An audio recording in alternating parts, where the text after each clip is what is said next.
Title: Whispers of the Forest. Prologue. The Vanishing Path. The dense forests of Aokigahara, nestled at the foot of Mount Fuji, have long been shrouded in mystery and fear. Known as the Sea of Trees, its labyrinthine pathways have swallowed countless souls, their whispers tangled in the wind, carried through the twisted branches. Locals speak of spirits trapped between worlds, lurking in the shadows, luring the lost deeper into the abyss. Emily, a curious travel blogger driven by an insatiable desire to uncover the world's darkest secrets, arrives in Japan, captivated by the eerie folklore surrounding Aokigahara.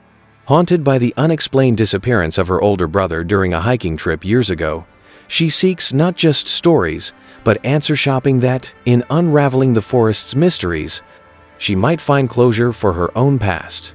Armed with her camera and boundless curiosity, she dismisses the locals' warnings until she steps onto a path not marked on any map. Chapter 1.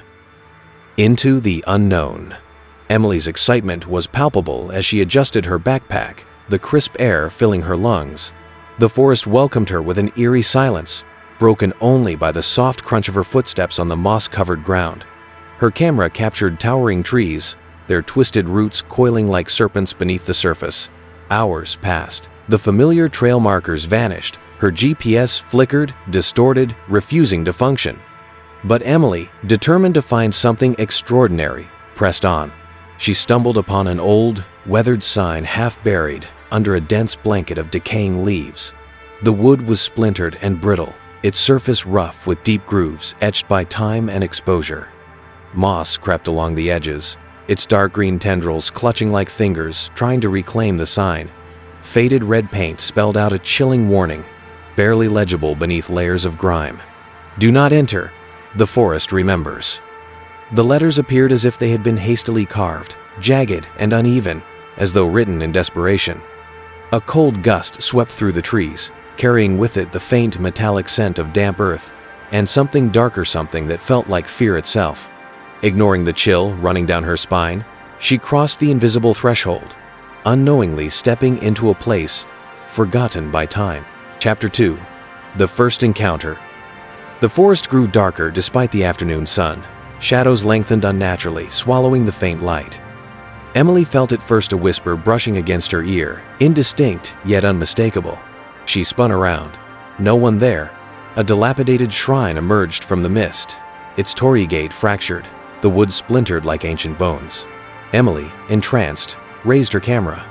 As the lens focused, her breath-hitched figure stood near the shrine, pale and still, with hollow eyes reflecting nothing. She blinked. Gone. Heart racing, she reviewed the footage. The figure remained, faint but undeniable. Chapter 3. The Lost. Determined to uncover more, Emily ventured deeper. Night fell unnervingly fast. Her flashlight flickered, the battery inexplicably drained. The whispers returned, clearer now, voices overlapping in a chorus of despair. She found remnants of abandoned campsits tattered and sagging like deflated lungs, their fabric stained with dark, unidentifiable blotches.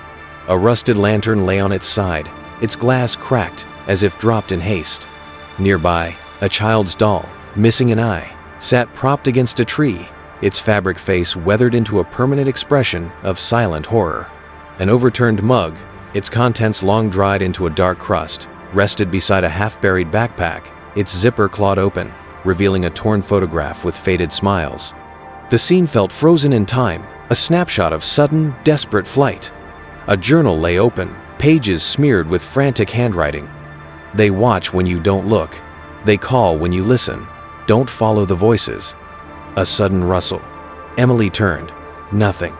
But her shadow had multiplied, stretching in directions the light couldn't explain. Chapter 4. The Descent. Exhausted and disoriented, Emily tried to retrace her steps. The forest defied her. Paths twisted illogically, landmarks vanished.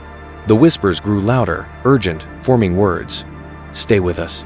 She stumbled into a clearing, illuminated by an unnatural glow, emanating from the gnarled roots of an ancient tree at its center. The light pulsed faintly, shifting between sickly green and ghostly blue, casting eerie, flickering shadows that seemed to breathe with the forest. It wasn't like any natural luminescence. It radiated from deep fissures in the earth, as if something buried beneath strained to break free, its presence seeping through the cracks like liquid starlight, tainted with decay. In its center stood a massive tree, gnarled and ancient, its bark etched with countless claw marks. At its base, figures emerged translucent, faces twisted in eternal agony, their eyes empty voids. They reached for her, their cold touch numbing her skin. Emily screamed, dropping her camera. Darkness swallowed her. Chapter 5. The Awakening. Emily awoke at dawn, lying near the forest's edge, her memory fragmented. Her camera was gone.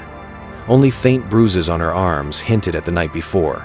Locals found her wandering, dazed and incoherent. Weeks later, back home, she reviewed her backup footage. Amid the static and distorted images, one clip stood out, their own terrified face, whispering to the camera. "Don't come here. It watches, it remembers." But she never recalled filming it. Epilogue. The Haunting Echo. Emily disappeared a month later under mysterious circumstances. Her neighbors reported hearing strange noises from her apartment's soft whispers, like voices carried on the wind, and the faint sound of footsteps pacing when no one was supposed to be home. When authorities forced open the locked door, they found her belongings untouched, the faint scent of damp earth lingering in the air. Her laptop sat open on the desk, displaying a paused video. Emily's own face, eyes hollow, her mouth moving soundlessly as if trapped mid-scream. The only clue was a trail of muddy footprints leading from the door to the window, which was inexplicably locked from the inside. Authorities found her apartment empty, save for her laptop. The last video uploaded to her blog showed her reflection, standing motionless, eyes hollow, whispering faintly, "Stay with us." The screen faded to black, but the whispers continued, faint but persistent, echoing through the speakers.